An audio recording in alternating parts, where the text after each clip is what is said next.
Si tu restes silencieux quand elle part. Plus tu restes silencieux, plus elle comprend que cette fois, ce n'est pas un jeu.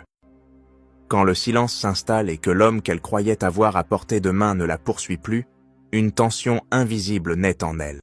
Elle commence à ressentir une envie de revenir, une envie d'envoyer un message, de rétablir le lien, de briser le silence.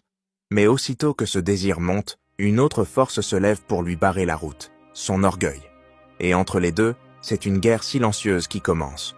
Une guerre que personne ne voit, mais qui se joue à l'intérieur d'elle, chaque jour, chaque nuit, chaque fois qu'elle pense à toi.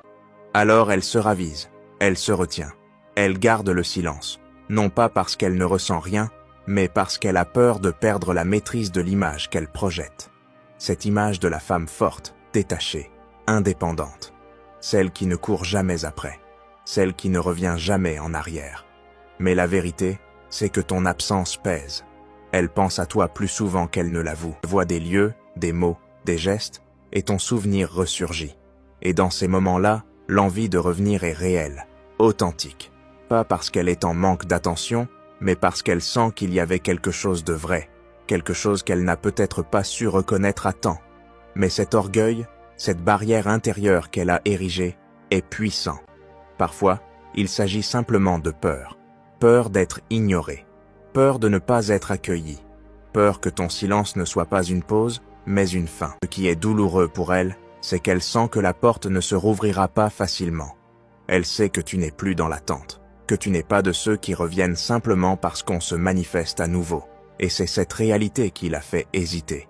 Elle ne veut pas faire le premier pas si elle n'est pas sûre que ce pas sera accueilli. Elle s'impose doucement, comme une lumière qu'elle ne peut plus éteindre. Elle se demande ce que tu fais, si tu penses encore à elle. Elle essaie de deviner si ton silence est volontaire ou définitif.